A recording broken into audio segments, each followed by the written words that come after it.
Catherine. Todo empieza en un bar, con Trisha presentando The Golden Playhouse, hablando de un rumor bastante extraño, que si alguien sueña que cae y no despierta antes de tocar el suelo, muere. Este detalle del sueño no es casual. Soñar que caes es uno de los sueños más comunes y suele aparecer cuando una persona siente que está perdiendo el control sobre su vida o que no tiene un punto firme al cual sostenerse. Es una respuesta del cerebro ante la incertidumbre y la falta de dirección. Entonces se nos introduce la historia de la noche. Catherine, la historia de Vincent Brooks, un tipo completamente normal, amable y tranquilo, pero que está a punto de meterse en algo que claramente no entiende. Y desde aquí ya hay una idea muy fuerte, muy cercana a lo que planteaba Friedrich Nietzsche.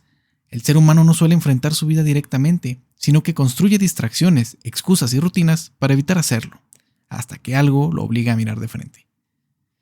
Vincent tiene 32 años, lleva 5 años con Catherine, tiene amigos, trabajo, una vida estable, pero hay algo que no cuadra, su vida no avanza. Y eso se empieza a notar desde la primera escena con Catherine, donde ella le pregunta si todo está bien, y él responde que solo está desvelado, cuando en realidad lo que está pasando es otra cosa. Vincent no está cansado por falta de sueño, está cansado porque lleva tiempo evitando tomar una decisión importante, y cuando alguien hace eso, la mente no se lo deja pasar gratis. Empieza como incomodidad, como ansiedad, como esa sensación constante de que algo no está bien, aunque no pueda señalar exactamente qué. Este tipo de ansiedad tiene mucho que ver con lo que describía Søren Kierkegaard como angustia, no el miedo a algo concreto, sino el vértigo de la posibilidad, el peso de saber que puedes elegir, pero no hacerlo. Este tipo de ansiedad aparece cuando hay una ruptura entre lo que una persona vive y lo que sabe que debería hacer. No es un problema externo, es una tensión interna constante, una especie de ruido mental que no desaparece porque el problema nunca se enfrenta. Catherine, por su parte, es todo lo contrario. Es estructurada, segura, directa, sabe lo que quiere, y cuando menciona el matrimonio no lo hace como una sugerencia, lo hace como el siguiente paso lógico después de 5 años. Pero para Vincent eso no se siente como un avance, se siente como una pérdida. Porque elegir implica cerrar otras posibilidades, y ese es exactamente el problema. Vincent no quiere elegir, y aquí está uno de los conflictos más humanos. No tememos al compromiso en sí, tememos a todo lo que dejamos atrás cuando elegimos. Elegir una vida significa renunciar a otras, y esa renuncia es lo que paraliza a Vincent. Esa misma noche, en el bar Stray Ship, todo parece normal. Está con sus amigos, está tomando, bromeando, pero la conversación inevitablemente gira hacia las relaciones, el matrimonio, el compromiso. En medio de esa noche aparece Catherine sin explicación y sin contexto. Simplemente se sienta junto a él, aunque haya espacio de sobra. Ella es impulsiva, alegre, despreocupada, completamente opuesta a Catherine, y eso es precisamente lo que la vuelve atractiva para Vincent. Pero lo importante no es solo que sea diferente, es lo que representa, una vida sin presión, sin responsabilidad, sin consecuencias aparentes. Y Vincent no decide estar con ella, simplemente se deja llevar, que es lo que ha estado haciendo desde el inicio. Catherine no es solo una persona, es una proyección del deseo de escapar, de vivir sin enfrentar las decisiones que Vincent ha estado evitando.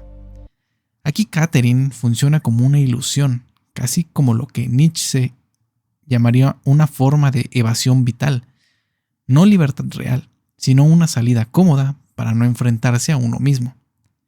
Para Nietzsche, la vida abarca tanto la creación como la destrucción, y debe ser abrazada en su totalidad, incluyendo el sufrimiento, sin buscar refugio en mundos metafísicos o religiosos que nieguen la realidad terrenal.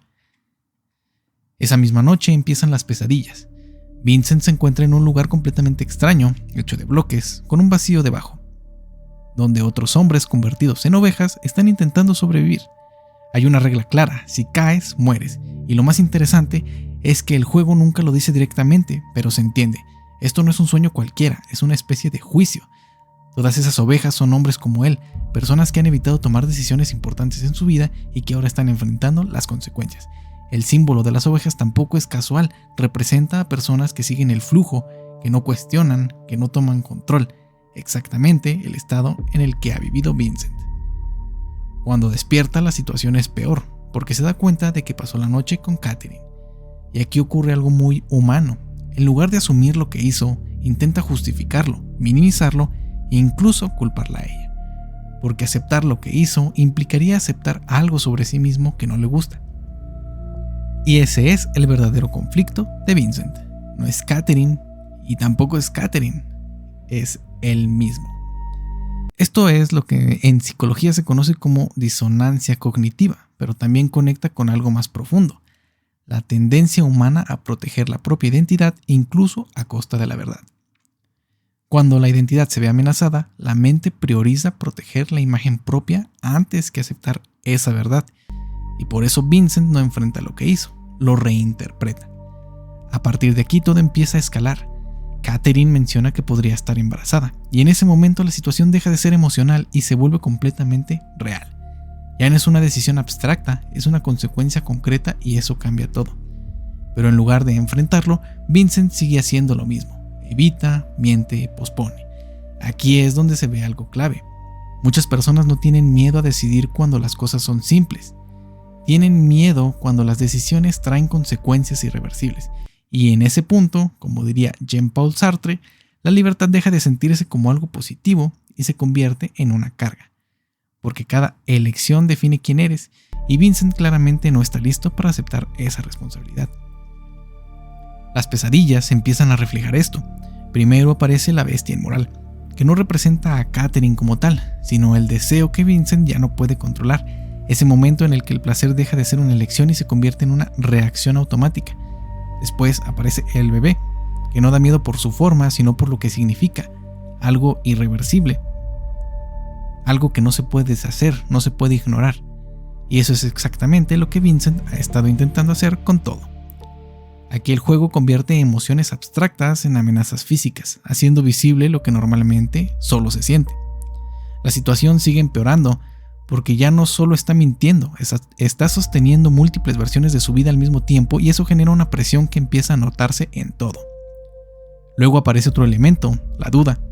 Cuando un hombre llamado Steve dice ser el novio de Catherine, Vincent no reacciona cuestionándose a sí mismo, sino empezando a sospechar de Catherine.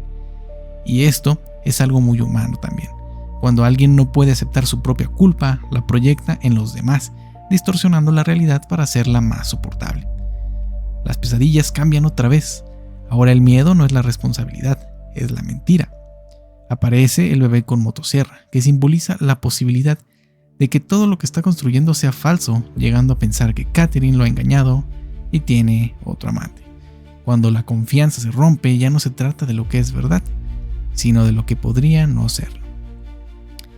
Pero el punto más importante llega cuando aparece la sombra de Vincent. Aquí ya no hay símbolos externos, no hay Catherine ni Catherine, solo está él. Todo lo que ha estado evitando ver y ser. Su egoísmo, su cobardía, su incapacidad para decidir. Y en ese momento se vuelve claro que el problema nunca fue el compromiso, fue que Vincent no quería enfrentarse a sí mismo. Cuando todo finalmente colapsa, cuando las mentiras salen a la luz y ya no hay forma de sostener nada, Vincent se queda sin opciones. Y es justo ahí donde ocurre lo más importante. Por primera vez decide, no porque quiera, sino porque ya no puede evitarlo. Más adelante se revela que Catherine es un sucubo, una entidad diseñada para seducir a hombres indecisos. Pero eso en realidad no cambia nada, porque aunque haya manipulación, aunque haya engaño, las decisiones siguen siendo suyas. Y esa es la idea más fuerte de toda la historia. No importa el contexto, la responsabilidad es individual. Vincent intenta justificarse, pero la respuesta es simple. Si tú crees que fue infidelidad, entonces lo fue. Y en ese momento se queda sin excusas. Ya no puede culpar a nadie más.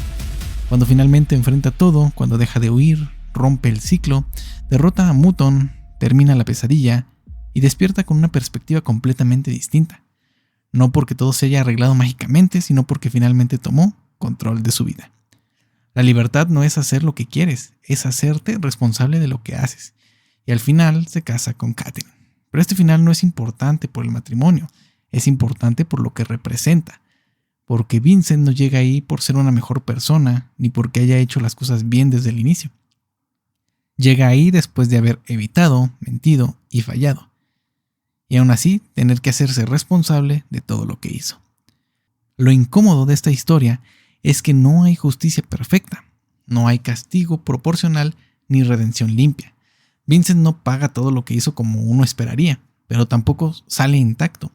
Lo que realmente cambia no es su situación, es su posición frente a su propia vida. Porque durante toda la historia Vincent vivió reaccionando, evitando decisiones, dejando que las cosas pasaran, convenciéndose de que no elegir una forma de mantenerse seguro, cuando en realidad lo único que estaba haciendo era perder control poco a poco. Y cuando finalmente decide, no lo hace porque haya entendido todo, ni porque haya alcanzado una especie de claridad moral. Lo hace porque ya no puede seguir viviendo de la misma manera. No es un momento de iluminación, es un punto de quiebre. Y eso es lo que hace que el final funcione, porque no es una recompensa, es una consecuencia distinta. No es que su vida mejore mágicamente, es que por primera vez empieza a vivirla de forma consciente.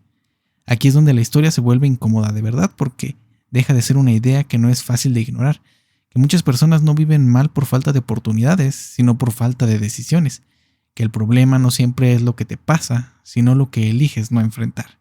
Y es ahí donde todo regresa al inicio, al sueño de caer, porque caer no significa fallar de repente, significa perder el control poco a poco, sin darte cuenta, hasta que ya no hay nada que te sostenga. Vincent no estaba cayendo en sus sueños, llevaba tiempo cayendo en su vida. Y la única diferencia es que al final decidió detener la caída.